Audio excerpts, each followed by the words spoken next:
Episode 173 of 5 Drinks to Midnight, the show where we bring the questions, guests bring the drinks, we try to wrap up before midnight. Today we are headed back to Travel Bar to talk to Jim Chasteen and Justin Manglitz of Fildler Whiskey. But before we do, like and subscribe, hit the bells, the whistles, leave a comment if you like what we're doing. Let's get started.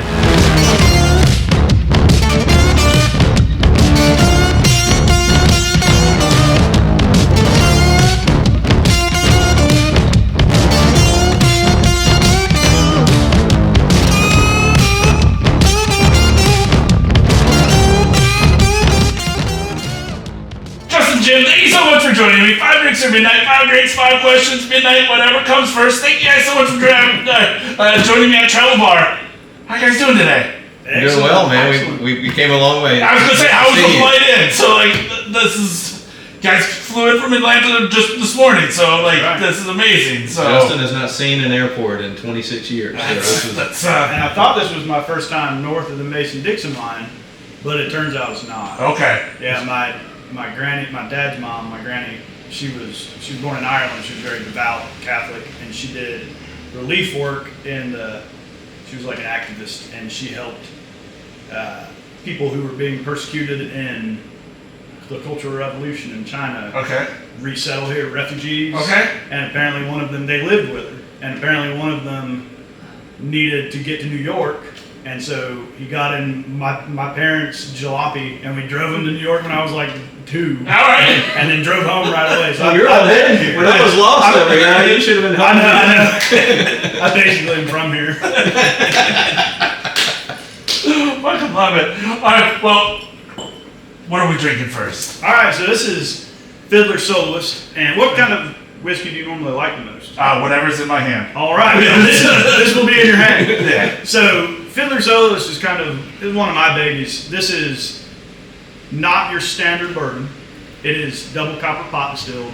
So we make this mash in-house, distill it in-house. Originally, this would have been me doing every step of this, Jim helping me sometimes. I have, a couple people on my team now, Whit Hageman and Previn Perry. So this is pot distilled as opposed to continuous column distilled. Okay. And it is high malt. So I'm a big lover of malt. Awesome. American single malts are, one of my passions, probably my biggest passion. You were not initially a bourbon lover. I love malt a lot. So this is bourbon the way you want it. Bourbon the way I want it. Okay, excellent. And I think, I hope, bourbon is a very narrow goalposts, right? It's a small target. And this one's kind of on the edge of whether a bourbon drinker is going to, they're probably going to notice it's not a regular bourbon. But usually they're willing to approach it as just quality whiskey.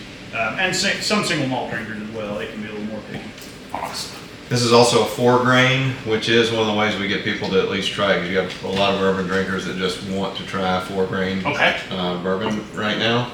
And so you don't really get as many converts by saying it's close to being outside the goalpost. But if you say, hey, it's a 4 grain, then they're automatically in their mind thinking, oh, this is a little bit different than what I'm used to. All right. So it's corn, maize, as you say. Cheers. Oh, that's nice. It's one of the most complex notes on anything that we do. Maize, about right at 51%, a little bit more. It's actually about 54% maize. And then it's got 2 different types of rye malt. It's got wheat malt. It's got several types of barley malt. So it a little bit of everything. And it took years. I mean, this was the maybe the eighth mash bill to get it how I wanted, and then this is about 6.5 years old. Wow. Which is for the 100 proof. It's usually, we do this in cask strength some too. Mostly it's 100 proof, and it is usually between 6 and 7. Once in a while I'll sneak in a 5.5-year-old barrel that's really good. It's been a while though. The cask strength, sometimes the 5.5 make it in there, but that is nice. That is. You like it? That is. I like the way you drink your whiskey, sir. Yeah, I would say this is probably, Justin, we 3 times a year, probably, for soloist. Oh, no, it's probably 5 or 6 times a year. So when we put it out, that he has a cult following, that this is probably, this and we have a brand called Druid Hill that is an Irish style. So everything Okay. Justin does is double pot distilled, with the exception of Druid Hill, which is a triple distilled. And those only come out a couple times a year. This one 5 or 6 times a year. And so people wait on this one. We've had to bump up production on it because our partner, Charlie Thompson, he drinks a lot of it. All right. It's his favorite. It's his He was favorite. I can see why. This is say- really fucking good. So So Charlie will say, I drink it every day of my life. Every day I'm alive. that's again. I tell people, I'm like, I can lie to you, but this can't lie to you. So like, if you know I don't like something, my face shows it. But this is putting a smile on my face. So this is damn good. I'm glad you like it. So, it is fairly, barrel forward. Yep. So some single malt drinkers, it might be a little bit too aggressive on the barrel for them. But you really have to have that to get bourbon people excited about it. Most everything we do goes into a new barrel. Just regulation-wise, I mostly have to use new barrels. Even when I make American single malts, which I make a ton of, it mostly goes into a new barrel. Awesome. Sorry. And we do like to try to stay in the 5 to 6 year range for most stuff. We have a few things that get older. Sometimes resurgence is certain things like Tire Fire, our heavy peated single malt, is actually really good. A little younger because the new barrel will cut into the peat some. Okay. But yeah, generally everything goes into new barrel, and we get a lot of excitement from bourbon people usually, who maybe would discount some of my weird whiskeys Okay. if they were lighter colored, All or right. And sometimes we're pitching at the weird consumer too, like Tire Fire. I don't know if you picked up on that. We Yeah, have a it's- peated whiskey Yeah. called Tire Fire. Yeah. which we were, when we came up with the name, he threw it out as a joke, and I was like, oh no. It's kind of a joke. I mean, it's from The Simpsons. Yeah. From the Springfield Tire Fire. You made the right choice. Yeah, it'll burn out in an hour or so. But I was like, that's it, we're doing that. Fucking Because love it. People that like peat will think it's funny. People Yeah. that don't, they ain't gonna drink it No, anyway. yeah. Now, it is really funny. Let me tell you, the funniest thing is that at least 10% of the time, 5% of the time, someone buys it thinking it's a cinnamon whiskey. Oh, because it okay. has fire in the name. And they'll call them like, I think something went wrong Yeah, with this whiskey. they're very disappointed. Yeah, Something so like there's some very reviews right. online where they're like, this doesn't taste like Fireball. No, it does not. It does not. Nope. All right. So, question one is always an origin story. You were in a marketing background, self-taught distilling. How'd you two meet? And is it true it's all because of your sister? It's our sisters. They're sisters. So, Okay. yeah, hand of God is a strong term to use in the whiskey business, but the reality is if you walk off my parents' back porch, you're looking at his dad's house Okay. in the woods. And so I graduated high school with his older sister, Kara, Okay. and he graduated high school with my little sister, Joy. All right. And so when after Charlie and Jim founded American Spirit Whiskey, at some point, Joy was like, "Oh, you should try my buddy Justin's whiskey," which almost never works out. He makes it himself. It's good. Very rarely is that true. Yeah. And Joy's recommendations are not always 100%. Oh, so Sorry, Joy. yeah. So in this case, it was true, and that's literally how we got hooked up. Yeah, and so when they started ASW. And they wanted to build a distillery. For some reason, they decided to call Joy's friend, and I'd never even been. I'd been to Atlanta one time, and drove to Atlanta with a bottle of American single malt that I made. All right.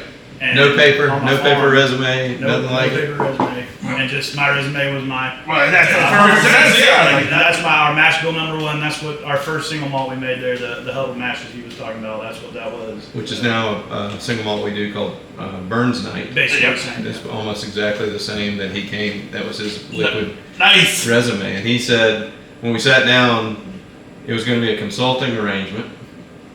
Yep. And he was going to help us kind of build our financial model, what it's going to cost to build the space out, what kind of parameters we had with each other. I didn't know any of that stuff. Well, but then eventually he said, "Are you guys really going to be able to raise this money?" And we were like, "Yeah, we're going to do it." And so we would not have been able to do it if it had not found Justin, our partner Chad, also, just like Charlie, he's a recovering attorney, kind of taught himself how to do label design and marketing. So we did it all. Yeah, and to this day, we don't have our marketing firm is all us. Yeah, that's actually huge for me to make all my weird whiskey. If we had to pay, a firm to make our labels, because this is a long process. Sure. We couldn't do that, and because Chad is able to in-house design all the labels, it gives me the freedom to, do whatever I want with the 500 barrels of whiskey I make every year. Fuck yeah. So I guess then for people that aren't familiar, what is ASW and what is Fildler? So we started, before we met Justin, we did the nerdiest possible thing. We bought a book called The Business of Spirits. Okay. And Charlie read it. He showed me some pictures of it. I never actually read the book, but Charlie and I had really gotten into rye whiskey, which now is pretty common, but back 15 plus years ago, it was unusual. We were roommates in college and had stayed friends, but we got into rye whiskey independent of each other. Okay. And so at that time, there started to be these blogs you could find that, you couldn't find it everywhere. Jim Beam Rye was like, they were changing the label from yellow to green. Yeah. I mean, there was things going on. You could tell that it was moving. And we just got together a lot and tried to find it and talk about it. And then eventually one of us was like, we're going to try to make this. So we Googled how to make whiskey and built a little prison still at my house. And nice. He and I were always hobbyists. Justin was the real deal. But we knew we had to start by selling something clear. And almost all distilleries start by selling vodka and gin. Charlie and I didn't drink vodka and gin, so we came up with this idea to do a mild white whiskey, which at the time we didn't realize there was this moonshine thing going on, which we never really marketed as moonshine. We kind of marketed it in Atlanta. It was kind of following what the trends you were seeing in New York and Brooklyn at the time, which was this cocktail culture was really taking off. In Atlanta, it was coming down there. And all these bartenders were looking for something that was kind of a tameable white whiskey in lieu of vodka. So we marketed it as a high-end alternative to vodka. And that was kind of how we started cash flowing. Nice. And eventually it got kind of too big to be a hobby anymore. And so we either had to go big or go home. Okay. And that's when we met Justin. And it at least gave us a platform to generate some cash. And eventually we did start making vodka, and that product, kind of went the way of the dodo. But it's how our name came up. American Spirit Whiskey was the original one, and our marketing buddies told us that's definitely going to get shortened, and it did. So everybody started calling it ASW. And then we went with the multiple brands that Justin allowed us to do. We decided we kind of looked at craft beer and we looked at small wineries, and we just copied what we liked about each one of them. Okay. What we loved about beer was the community that the craft brewers were creating, and we wanted that. We wanted to do it just a little bit elevated, not wine elevated, but something more like a tasting room than just a brewery. And so my wife Kelly came on board as a partner and kind of created that. Started getting a lot of women to try it, be in our tasting rooms. But what we liked about wine is wine brands very heavily at the bottle level instead of at the winery level. Okay.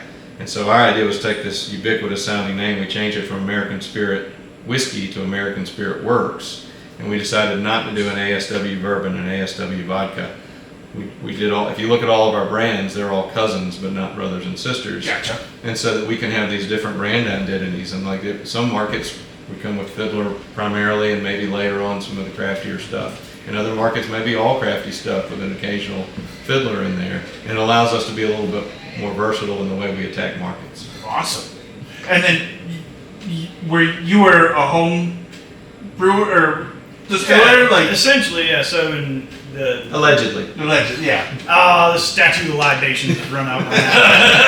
So yeah, right after high school, the summer after high school, I decided. So I grew up in Northwest Jordan, Haralson County, and my pawpaw had been a whiskey maker when he was a kid. He mostly actually was a driver, we call a hauler. And I just I didn't learn anything from him, but I'd hear stories when my uncles would talk. He wasn't allowed to say much because my granny would hit you if you started talking about liquor making. And I just got inspired to try it, and a friend of mine has a big farm, and they had a tack room in their barn they weren't using. I was like, his dad has a PhD in horticulture, so he has a little bit of science, and he kind of told me the basics of how distilling works. I was like, well, can I build a still and set it up in your tack room? And he said yes. And so I just started making liquor in the tack room of a barn when I was 18, and I wouldn't call it whiskey, to start with. But pretty quickly, I actually started home brewing beer, and my dad had started making wine at essentially the same time with our Italian neighbor, and it was terrible. I took that over pretty quickly. He will never see this. No chance. Totally safe. He doesn't know what the YouTube is. So so I started making all grain beer probably in 2002, and realized, hey, at the time I was in a whiskey drinking club called the Yeasty Boys. Okay. It was kind of based out of our homebrew shop in Athens, Georgia, where UGA is. And well, I will say we were very fortunate to grow up in Athens, where a lot of farmers have PhDs. Yeah, that's true. Seriously, man, being that college town was an awesome place for us to grow up. So I realized I was making the base of the whiskeys that I was liking, and just started upping my game until when the year I graduated from Terry College of Business at UGA, I went to business school to open a distillery. Okay. And my friend, and I did not like business school. Although, probably shouldn't put that in there because Terry College of Business. We love Terry College of Business. Love Terry College of Business. I'm not much of a businessman. Yeah, gotcha. You probably noticed. So, my friend came back from Iraq with a bunch of money, and we tried to open a distillery, and it just wasn't going to work out. And so at the same time, our homebrew shop in Athens had gone out of business, normal brew shop where I worked. So 3 months after I graduated, I opened my own brew shop. Okay. And did that for 6 years about, and didn't make very much money, but I made a lot of beer and wine and whiskey, and just was able to hone my craft by doing it over and over again and learning it. This predates any kind of, or for the most part, online information. It really was just me learning how to do it by testing it on my friends. Okay. Love that. And then I guess just the last follow-up. So again, here's this guy that your sister knew that shows up with a resume of a bottle. Yeah. What made you be like, yep, that's our dude? Because we had tried to do things before, and we talked to other people and tried. And it's the same thing we talked about earlier before we turned the cameras on. Usually when you get somebody to say, yeah, I made this, try it, it's usually like, oh my gosh, it's terrible. And he gave it to us, and we're like, holy smokes, this guy knows what he's doing. Okay. And so it was we didn't have to kind of guess on that. It was great. And then with him having the kind of experience he did, you think about it, that is, at the time, was 14 or 15 years of mistakes that he had already corrected and mash bills that he had already tried. And so can you imagine how the time warp that created for us to be able to try some things? Duality is a great example of that. You were messing around with two different malt, Rye malt and cherry smoke malt, and you had been messing around with that for a long time. Now, we didn't know exactly how it was going to come together with our equipment and with the barrel aging in full-size barrels, but I mean, it put us ahead years because of that. That's awesome. Well, there we go. That's question one. It's a fucking awesome origin story. So I'd say cheers, but I'm empty. So cheers. Didn't pour enough. I'm sorry. That's all right. Question two, drink two. What are we drinking? All right. So this is Fildler Georgia Hardwood. So this is kind of the origin of the Fildler lines. Predates this. I made Soloist, but when I originally made the Fildler Soloist, it didn't even have a name, right? So when right when we were getting started, Jim and Charlie, it may have been 6 months before we built the distillery, Jim and Charlie bought 100 barrels of wheated bourbon from MGP, and Jim was like, "Well, I don't want to just sell source whiskey. I want you to fiddle with every batch." And because I'm an old time fiddler,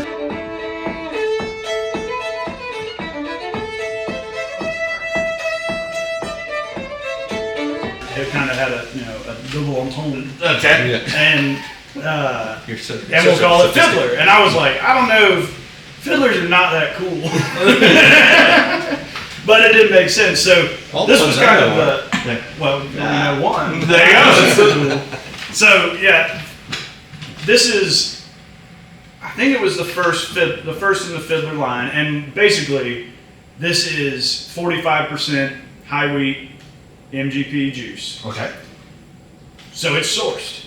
This whiskey is the most work of any whiskey that we put out. Okay. So what I do to make this whiskey is about 3 years before we opened, me and my dad, so I heat my house with wood, with a wood stove, and my dad does, everyone in my family does have essentially for all time. And so we're pretty good with chainsaws and splitters. So about 3 years before, I had the notion to do something with some white oak, because that's an old North Georgia kind of, not moonshiner, but whiskey making tradition is, rather than putting stuff in barrels, they would char pieces of white oak and put it in to demijohns is what they would call it. Okay. This would have been in, Prohibition era. Sure. So not necessarily in the 1880s, but so me and my dad went and we cut down 3 big white oak trees from a guy who they were in his yard, and he just wanted them gone. So they were going somewhere. We don't waste wood, and we split off all the sapwood. You don't want any sapwood ever touching your whiskey. So we split all the sapwood, which is the outer ring of the tree, so that it was just the heartwood that has the flavor that you're wanting.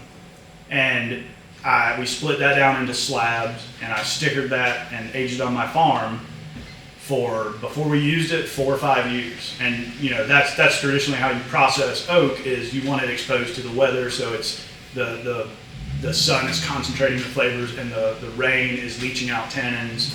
And then originally I would take on my table saw and cut those slabs down into stave shapes and char them in an open fire, then split those and put them in the barrel. Okay. So that is what Georgia heartwood means, or heartwood. Some of them are just heartwood. All right. And so a lot of work goes into the fiddling of this 45% wheat bourbon. And how long did you say that, like, the heart stays outside? How long? So by the time we were done with those first 3 trees, some of it was 7 or 8 years old. Okay, So wow. a long time. Now the stuff I've used all that. I probably ran out of those first 3 trees 4 years ago. So Okay. the stuff that I use now is probably about 4 years. Okay. And I still cut down all the trees, still split it all.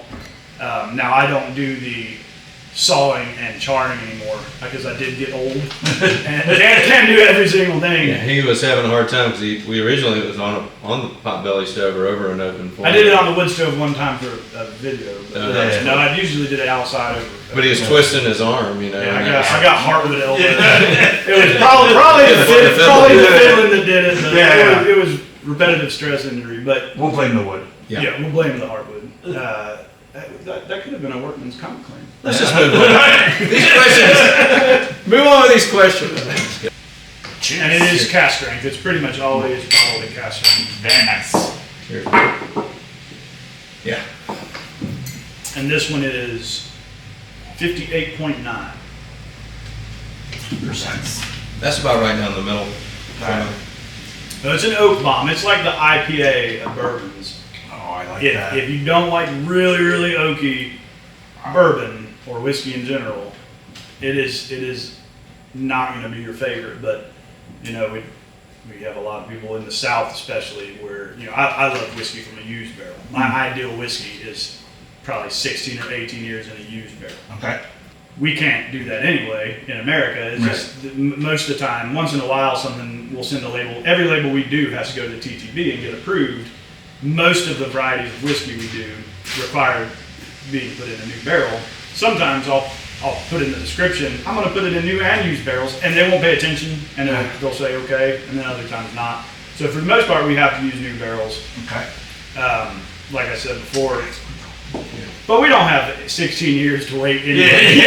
Frankly, it's just not feasible as a small producer. Yeah, you would. I don't think we'd ever put something in a barrel and be like, not that we would never, but it would be a first if we said we aren't going to sell this until it's this old. Like if it tastes good. Yeah, when it's really good. Now we do save stuff back. We're about to the first ASW whiskey we've ever put out, branded as ASW, is an 8-year single malt, which will come out this summer. Okay. And it is ASW 8-year. Oh, nice. Our strategy, if you came into our tasting rooms, we have 3 tasting rooms in Atlanta, our team there would try to love on you, teach you something, and let you in on a secret. And this one is the easiest one because it's so hot, you have to let people in on a secret about how to actually drink it properly, because if they try to muscle it back, it's going to physically choke them. Yeah. But if you show them the right way to do it, it's like you unlock the key and they're like, oh my gosh, I've never even done this before. And you have to do it that way. Yeah, that's awesome.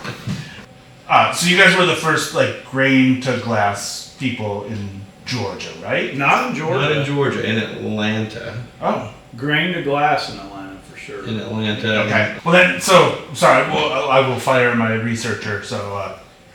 It very possibly could say that somewhere. It does. Well, that's where I read it. We didn't put that out. But so then, how has the vision of Fildler changed from conception to where we are now? Well, that's interesting. So we use this 45% wheat mash bill, which we didn't know at the time. At the time, we're getting calls from brokers that would try to sell you these mash bills. This was in 2014. Yeah, so it's like, I know that came from MGP. That one came from, at the time, Diageo was splitting some barrels off. So you kind of knew where they come from. This 45% wheat came, and we're like, oh, I've never heard of that one before. Now people recognize it as the smallest mash bill that comes out of Indiana that we know of. And we're one of the larger purchasers of it. But the reason is because it worked. It was softer. There are people that call weeded bourbon soft bourbon now. Yeah. And that worked for Justin to do the fiddling with it, to add something to it. And it worked faster because it was a softer, you were playing with that wheat base versus fighting against some of the rye spiciness. And it just emphasized when he wanted to do the heartwood, it captured that heartwood and moved quicker, so we could not have as much risk as far as in a few months we were like, holy smokes, this is going to work. That's awesome. So that's kind of how it evolved, and we realized we got lucky. It was also very organic. We didn't go into it saying we're going to do this exactly like this and in this amount. It's just kind of developed over the years. Well, toasted. There's not very many distilleries. Really, maybe not any that have a true full-on craft pot distillery making 500 barrels a year, a large craft, very serious output, that take it very seriously, have a passion for it, and also use sourced whiskey in a fairly prodigious amount. And that just kind of happened over time. The fact is, with bourbon, which in Georgia is obviously the most popular spirit, and it can sometimes be a slog to get people to try something that's not bourbon. Bourbon distilled on pot stills doesn't fit the very narrow confines of what bourbon is. Yeah. It's so to give bourbon drinkers what they want. I can't make that on my stills unless it's just a little bit weird, like the Soloist, which we all love, and I think a lot of people will love, and more people are loving. But we have to be able to satisfy what most people want, and what most people want is continuous column still bourbon from the factories up north. Well, there we go. That's question 2. So, cheers. We're gonna run out of time. Question 3, drink 3. What are we drinking? All right, so this is Fildler Wheated. This is our staple. Okay. This is it's $39.99 generally, sometimes $34.99. It is, so originally this was called Fildler Unison, and Unison was a blend of the 45% wheat mash bill and what is Fildler Soloist. Okay. And it just got to where we couldn't have Fildler Soloist anymore by itself. The wheated was growing too big, so the blend was going to shutter Soloist, and nobody wanted that, especially Charlie. yeah. So we said our partner Charlie, that's his favorite thing, so that was going to kill Soloist, and we couldn't have that. So me and my distiller Whit Hageman, who is a very serious whiskey nerd and excellent taster and sniffer of things, we spent about 6 months tasting, designing this whiskey, tasting everything we had, and designing what would make up the Fildler wheated that would replace the Unison. And it's a portion double barreled. It's a portion single barreled. It's over 6 years old. I think it's one of the best values on the market. Generally, when we do side by sides with Eagle Rare, which is about the same proof, this is 92 proof. Okay. We do side by sides. This is a less expensive product, and it either wins or is about even. And I'm really proud of that. That's awesome. And it is just a really good wheated whiskey, regardless of the value. And from a tasting room standpoint, it is the thing we can get people kind of into the categories. Right. Again, everything can't be a cast strength. Everything can't right. be weird. Some stuff have to be. Yeah. And a lot of times we meet a new consumer based on, well, how do I cocktail with this? Like we do classes about hosting over Christmas, like how do you do batching and that sort of thing. It's like this is something you can batch. And by the way, when we're there training them how to make a cool cocktail for the Christmas party, we're also going to say, well, just give it a try. Let's show you how to taste it. And then we're trying to get people in. It's the same. Awesome. It's the playbook that the craft beer guys created. I think I really shorted you. That's all right. Which was, you don't start with some high gravity, whatever beer to get people in. You start with something that's a little more accessible, and then you get them to get more creative. And this is different enough, and Justin's done enough to it to make it truly unique. But they can also cocktail with it. Awesome. Cheers. Cheers, brother. School. Just a good, smooth, easy drinking, but still very flavorful, Oh. versatile. But no, that's just really nice. That is. Well, and Justin's been using toasted barrels in this product. So yeah, I'm a huge.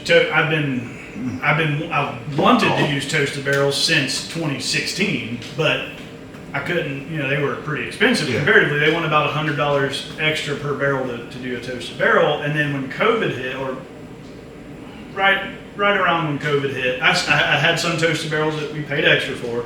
And when COVID hit, a new company in West Virginia, Great Barrel Company, said, we'll toast them for free if you give us your contract.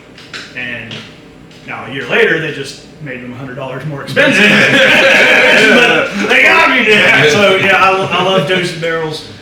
So, and that we're gonna get to the toasted ones. It brings out a lot more of the red layer in the wood that contributes a lot of the best flavors in whiskey. Nice. Not question 3, but where can we order online from you guys? Like, so if people wanna, the craft. There's a company called Sealbox that does a really good job. Okay. Shared pour. And we have links online on. So Georgia's a little bit weird about shipping. So Okay. we use a partner to do that. So you can go on ASW Distillery.com and it'll guide you. Yeah, guide you through. Okay, awesome. Where you can order it. Well, I like question number 3. That one was easy. No. Wow. So now we're going to get into our true question number 3, and we call this our talking shit segment because we've had 3 drinks, so we're a little bit more open with ourselves and a little bit more honest. And but with craft distillery making such a big boom, how, and especially in like even the southern category, like a lot of like the southern whiskeys are really starting to become a lot prominent. We're getting them up here, and they're really kind of making. Well, I didn't know that. Was good to know. But like that came to the right place. But how does Fildler fit into that category, or doesn't it? Like, do you not care that you like being that special kind of? So, I mean, the way that I hope it fits into it is that. So what I tell people is that it takes to make really good whiskey, to make craft whiskey, to distill whiskey. You have to have an artful approach. You have to have really strong attention to detail, and you have to have a passion for whiskey. And those are the aspects of whiskey making that I apply to the whiskey that I make. Okay. And I apply those same aspects to the Fildler line, the ones that we don't make, and obviously soloists we do. So I hope that comes through. I hope that's proven in the quality. I hope that's proven the passion, the amount of care and time we put into everything. I mean, we make this in 4-barrel batches. This is people talk about small batches. That's not a real term. It doesn't mean anything really. It could be usually it's 100 barrels or something. We make this in 4-barrel batches. Okay. We taste, me or usually Previn, who's our packaging manager, taste the barrels. Distiller. And assistant distiller, that's right. He tastes the barrels and makes sure that they're going to go together. He does every blend by hand. Sometimes, with whoever's around and wants to also participate in the blend. We just take a lot of care in every single thing we do. Awesome. And we're not just swamping a bunch of 50 or 100 barrels into a tank and sticking it in a bottle. We take the same craft approach to these whiskeys as well. I think it shows, and I'm glad. I mean, for years people just didn't seem to really care about craft versus sourced, and I'm glad that now people are paying attention to craft. And we are in a little bit of a nebulous. We do some of both, and I think time will tell how we fit in, how Fildler fits into that. I think people are willing to give us the benefit of the doubt, which is, if you're from New York and you're like, all right, these guys are, from Georgia, like, man, and maybe they know what they're doing. Yeah. So all we need to do is get across that threshold and get liquid to lips, and then they're like, okay, this works. Yep. If you are a whiskey buyer and you want something from us that I personally touched every aspect of, from grain to glass, we have all of those. And we have them in the Fildler line. And if you just want something that is going to check your boxes of bourbon, we have those as well. Well, there we go. That's question 3. See, we didn't talk that much shit. There we go. No, it could be worse. Yeah. I'm out. I can't cheers on the glass. Question 4, drink 4. What are we drinking? All right. This is Resurgence Rye. Very this nice. is the cask strength. We do this at 86 proof, and then we do it at cask strength, sometimes barrel picks at cask strength. This is actually the first spirit we distilled at ASW. So the first times I turned the stills on, the first times I hit the steam was for Resurgence. Okay. And this is a rye malt whiskey, so it's 100% rye malt. Originally, when Jim and Charlie, they were in, I think they mentioned they were having a rye whiskey kick, and they said, well, can we make a rye whiskey? And I said, well, how about a rye malt whiskey? And part of that was because it's, I'm more, I prefer to work with malt. I like what happens to cereal grains in the malting process. I was definitely inspired by Anchor Distilling's Old Potrero, especially what they used to call the 19th century. They changed all the terminology at some point. So I was inspired by that. And also, I find the mashing process for a rye malt better than the mashing process. Rye can be difficult to work with. Yes. So there's a lot of practicalities and preferences that went into it. Well, we knew it, by this time we also knew he knew what he was doing. So we went to him and we were like, we're going to make rye whiskey. He said, yes, we're going to make rye malt whiskey. And at the time, I was just about to say, and they didn't know I didn't know what I was doing. well, but at the time we talked about Old Potrero and we had that. And so it was like, okay, we get that piece of it. And then the other thing you kind of said was no one's doing anything like this on the East Coast. And Right. it was, and then there was Old Pogue, which Was an old distillery. It's back now. but they don't make the rye malt that I know of anymore. I don't think so. So anyway, there was this kind of, originally we kind of came up with this idea that it was an Appalachian style because Old Pogue made a 100% rye malt whiskey. We loved Old Potrero, and so, we also knew Justin knew a lot more about what he was talking about than we did, and from a marketing standpoint, it was just different. And then we came up with this idea. In our marketing meetings, which at the time were just us all talking. It was Kelly and Justin and me and Chad and Josh talking and coming up with names. And our tasting room team would come in. Our tasting room folks were all Emory and Georgia Tech and Georgia and Kennesaw grad students. I mean, so they all were throwing out ideas. Well, we love this rye malt concept, Resurgence Rye. And Resurgence is the city motto of Atlanta. Okay. So most of the names of the whiskeys have been come up by either Jim or me. Okay. With maybe one exception. And Fildler was Jim's idea, although I inspired it. Resurgence was also one of Jim's. We argue about who came up with duality, but Resurgence, Jim came up with the name Resurgence because it is the motto of Atlanta. It's on our manhole covers. It's on our fire hydrants, and it was the idea that the Civil War. Not on my manhole cover. It's close by. But it was the city was destroyed during the Civil War, and it kind of had a physical rebirth.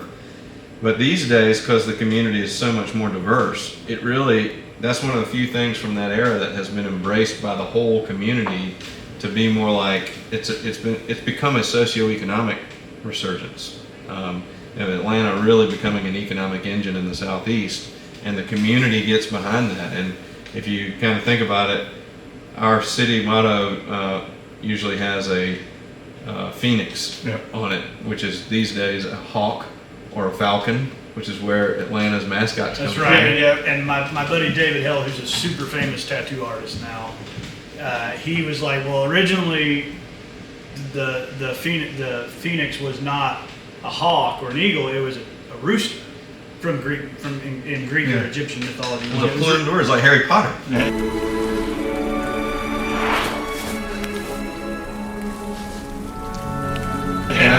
So that's why it looks more like a chicken on here. Gotcha. So I was like, I don't care, David. You do whatever you want. Well, he crushed it. He did a great job. He did the art for it, the lettering. That's awesome. and the image, and then Chad put the label together. Awesome. And so that brand was the first thing that Justin made in-house, but it's also the thing the community kind of embraced because it was the city motto. People started to recognize it. It had the alliteration, so it was fun and easy to say. And then the Falcons had a good run in football, and so we started putting out these shirts that said "Rise Up" instead of the Falcons. Right. Hawks. Yeah, Justin's also in charge of all our sports marketing. Yeah. Well, awesome. All right, let's taste this. Cheers. Oh, fuck yeah. I don't even have to taste that. That is, So this is what I call a sniffing whiskey. This is a whiskey I can just smell all day. I mean, drink's good too, but for me, it's just the nose, the aroma. This, Kelly is my wife is one of our partners, and I'll put a little bit of this behind her. I was gonna say, Can't keep her off. that's Just kidding, hon. just kidding. So this is about 97% rye malt and 3% chocolate rye malt. Yeah. And I think you get the notes of chocolate in there. And the rye malt usually comes from Canada. Okay. The chocolate rye malt comes from Germany. And so this originally was distilled. I mean, I started making this in 2015. This is probably 5 years old, maybe 6 years old. I'd have to look at the exact. I think this was a 2019 barrel, so it's right at 6 years old. All right. Yeah, and this was a pick. That is. And this is our tip of the spear. The proof down version is our tip of the spear to get into cocktail bars. Okay. Because this we really wouldn't mix. This is obviously more sippable, but a lot of the classic cocktails that we all enjoy now that have become bourbon cocktails, a lot of them start off obviously as dry cocktails. Yeah. So our sales guys are in there saying, hey, if you really want a classic rye, you got a local, try this rye malt whiskey. You're still going to get a little spice, which is what my rye whiskey drinker wants, and how that cocktail was originally designed. But it also finishes cocoa, which is different without being out in left field for a cocktail. Yeah. And the malting process smooths the grain out. Yeah. It just it makes a more subtle whiskey.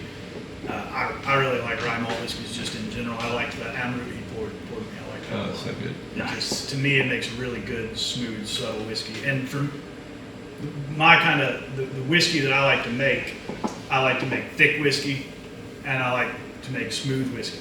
I like it to be deceptively hot, right? Like I want it to be able to be 120, and they're like, "That's 120." Exactly. I don't like it when people say, "Oh, that's hot." Yeah. My friends do it to me all the time because they know I don't like it.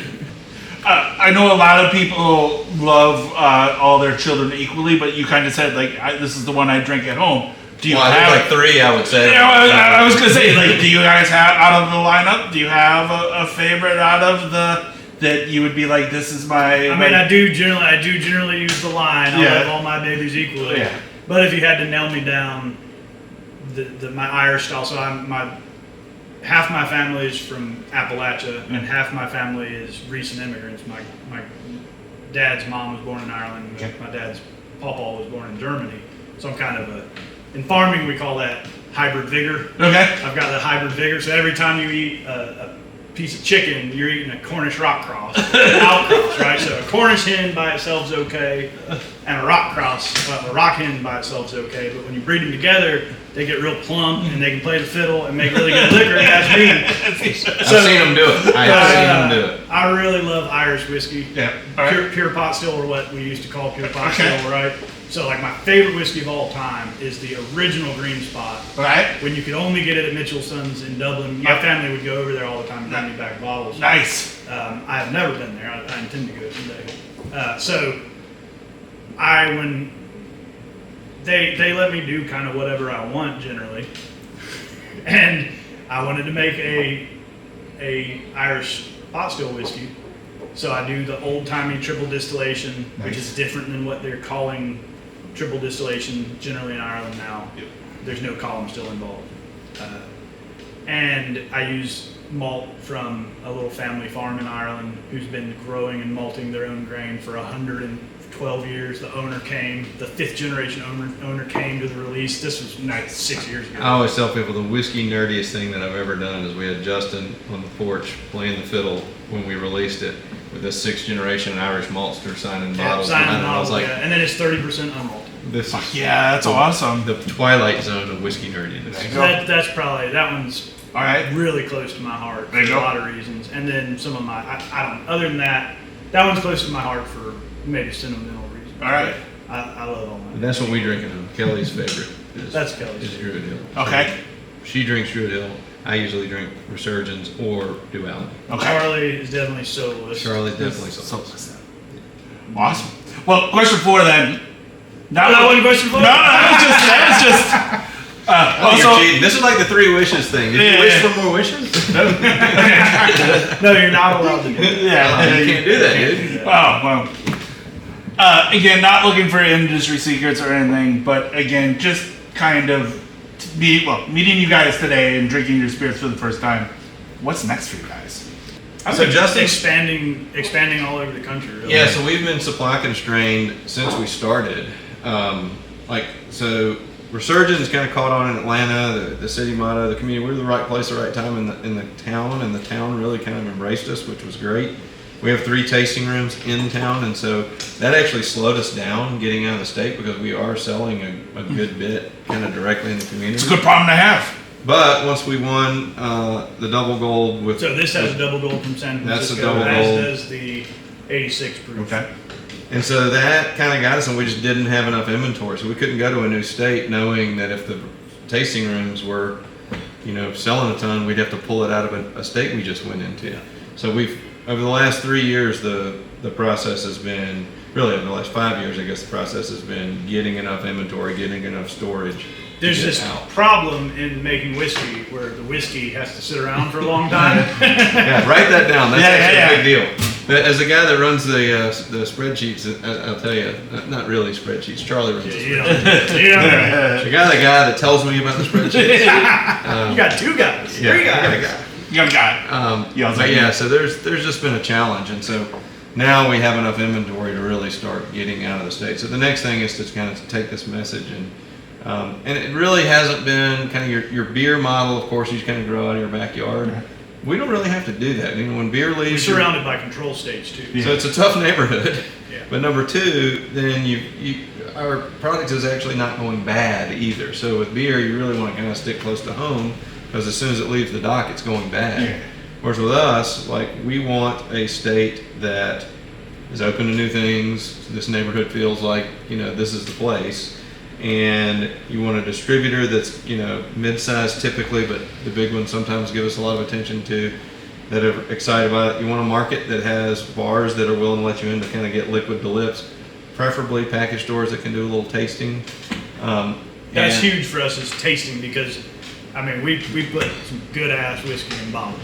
But our main focus is good ass whiskey in bottles. All right. And so when we can have either one of us or an ambassador tasting people at a liquor store, we sell bottles. Yeah. It just, we provide the quality and the value. And stuff like this now. I mean, like if we got on a YouTube channel or on a a blogger that started talking about us in fill in the blank state, like it doesn't matter if that's close to us or not. If people are talking about us there, we're open to that. We can head there. And so that has been a huge change. That's question 4. So cheers. Cheers, brother. Thank you.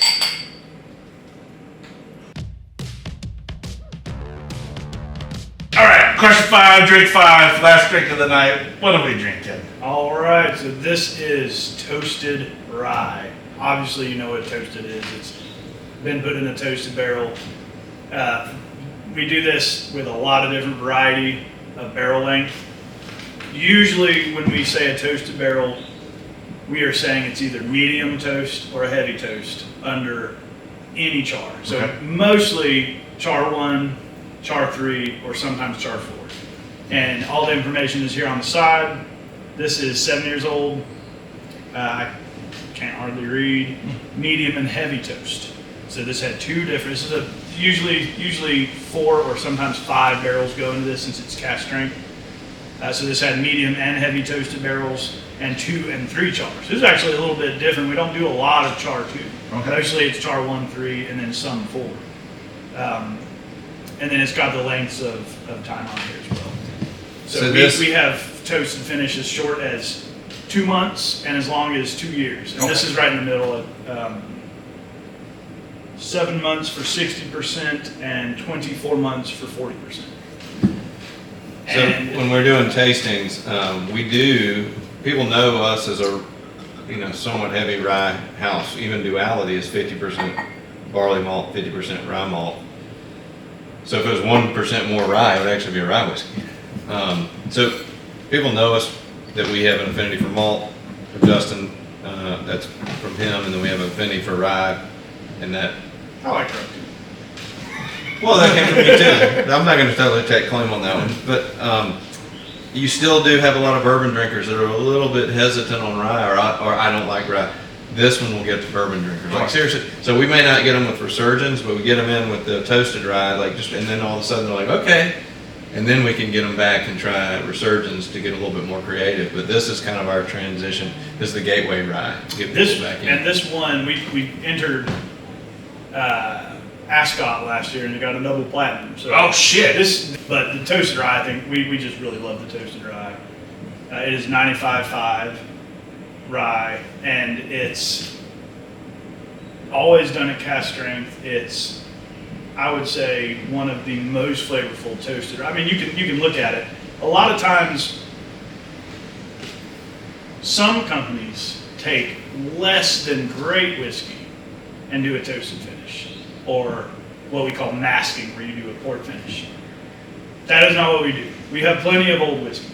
So whether I distilled it or someone else distilled it, we have lots of it. It's old. This is 7 years old. We take really good whiskey to start with and do a finish. Whether it's our Fildler Encore, which is our finish barrel line, or the toasted, we're taking really great whiskey and putting a touch on it. Nice. And that goes back to my, all of our commitment to not just craft whiskey, but just whiskey in general. Nice. Awesome. Let it speak for itself. Cheers. Sponsor. Oh yeah. You guys do not disappoint tonight. Yeah, it's really good. And so sometimes these are done as single barrel picks, or we do mingled batches as well, just depending on what people are wanting. No, 110? What do we got here? That's nice. This is 119.4. Whoa. 116.4. My math gets progressive with my dad's a math teacher. By question 5. Yeah. Look, we've had high drinks, so listen to this. Accurate. You don't answer. need math to make liquor. Yeah, No. exactly. Oh. Listen up, kids. Don't do good in math and you can make liquor. It's your Uncle Justin. Math is dumb. Oh, that is. It's pretty good. That is really fucking good. The honey notes and the toasted barrel brings just really work great with the 95.5 mash bill. It's very complex. Yeah, Very complex whiskey. That's I a mean, lot. a lot of 95.5 that is not super complex. Right, yeah. This is much. And more. part of that is just, you know, it is 7 years old, so it's had a lot of time to develop and mature. All right, so question 5 comes down to the flip of the Whiskey Wednesday coin. You can flip it, you can spin it, you can do whatever you want. You don't have to answer. The coin will give us the answer for you. One side says fuck yeah, one side says fuck no. It's heavy as shit, so as you guys are walking around the streets of New York, keep it close to you, because if anybody fucks with you, you can just whip it at them and bring it home. Yeah.